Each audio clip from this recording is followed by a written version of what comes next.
What I want to do in this video is a fairly straightforward primer on perimeter and area. Perimeter, and I'll do perimeter here on the left, and I'll do area here on the right. And you're probably pretty familiar with these concepts, but we'll revisit it just in case you are not. Perimeter is essentially the distance to go around something, or if you were to put a fence around something, or if you were to measure, if you were to put a tape around a figure, how long that tape would be. So, for example, let's say I have a rectangle. Let's say I have a rectangle, and a rectangle is a figure that has 4 sides and 4 right angles. So this is a rectangle right here. I have 1, 2, 3, 4 right angles, and it has 4 sides, and the opposite sides are equal in length. So that side is going to be equal in length to that side, and that side is equal in length to that side. And maybe I'll label the points. A, B, C, and D. And let's say we know the following. We know that AB is equal to 7, and we know that BC is equal to 5. And we want to know what is the perimeter of ABCD. So let me write down the perimeter of rectangle ABCD is just going to be equal to the sum of the lengths of the sides. If I were to build a fence, if this was like a plot of land, I would just have to measure how long is this side right over here. Well, we already know that's 7 in this color, so that side right over there is of length 7. So it'll be 7 plus this length over here, which is going to be 5. They tell us that. BC is 5 plus DC is going to be the same length as AB, which is going to be 7 again. So plus 7. And then finally DA, or AD, however you want to call it, is going to be the same length as BC, which is 5 again. So plus 5 again. So you have 7 plus 5 is 12, plus 7 plus 5 is 12 again. So you're going to have a perimeter. You're going to have a perimeter of 24. And you could go the other way around. Let's say that you have a square, which is a special case of a rectangle. A square has four sides and 4 right angles, and all of the sides are equal. So let me draw a square here. My best attempt. So this is A, B, C, D. And we're going to tell ourselves that this right here is a square. And let's say that this square has a perimeter. So square has a perimeter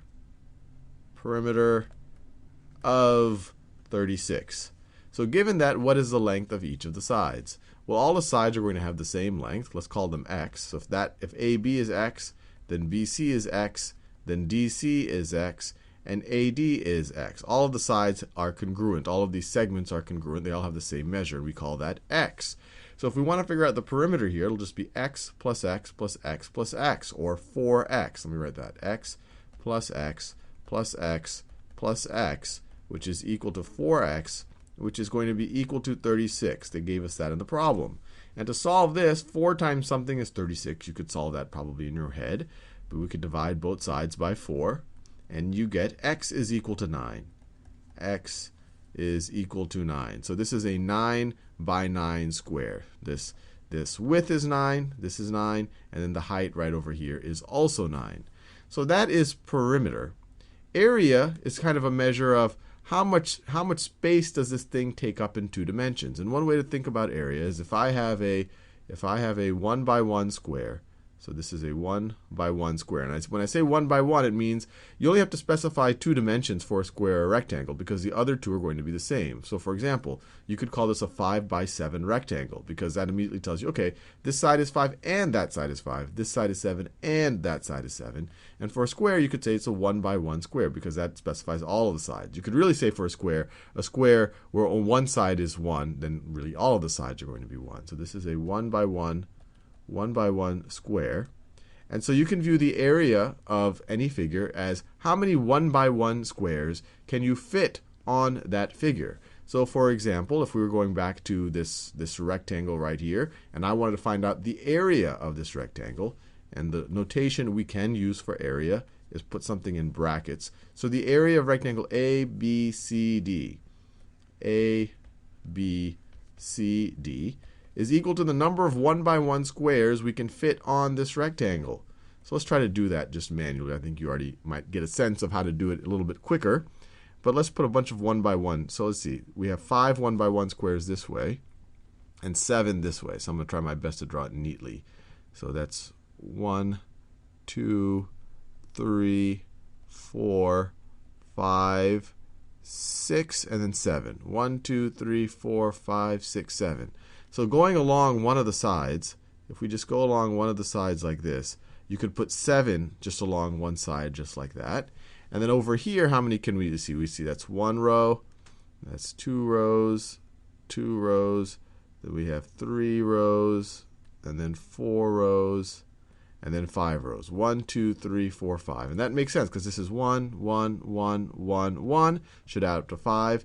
These are 1, 1, 1, 1, 1, 1, 1. Should add up to 7. Yep, there's 7. So this is 5 by 7. And then you can actually count these. And this is kind of straightforward multiplication. If you wanted to know the total number of cubes here, you could count it. Or you'd say, well, look, I have 5 rows, 7 columns. I'm going to have 35, did I say cubes, squares.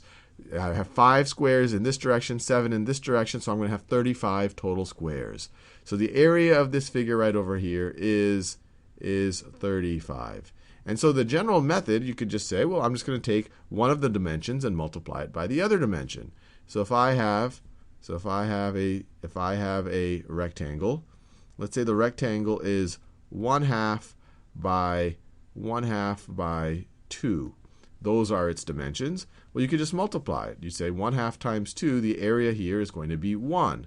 And you might say, wait, what does 1/2 mean? Well, it means in this dimension, I can only fit half. I can only fit half of a 1 by 1 square. So if I want to do the whole 1 by 1 square, it's a little distorted here. It would look like that. So I'm only doing half of one. I'm doing another half of one just like that. And so this, when you add this guy and this guy together, you are going to get a whole 1. Now, what about area of a square? Well, a square is just a special case where the length and the width are the same. So if I have a square, let me draw a square here. And let's call that X, Y, Z. I don't know, let's make this S. And let's say I wanted to find the area. And let's say I know one side over here is 2. So XS is equal to 2. And I want to find the area of X, Y, ZS. So once again, I use the brackets to specify the area of this figure, of this polygon right here, this square. And we know it's a square. We know all the sides are equal. Well, it's a special case of a rectangle where we would multiply the length times the width. We know that they're the same thing. If this is 2, then this is going to be 2. So you just multiply 2 times 2, or if you want to think of it, you square it, which is where the word comes from, squaring something. So you multiply 2 times 2, 2 times 2, which is equal to 2 squared. That's where the word comes from, finding the area of a square, which is equal to 4. And you can see that you can easily fit 4 1 by 1 squares on this 2 by 2 square.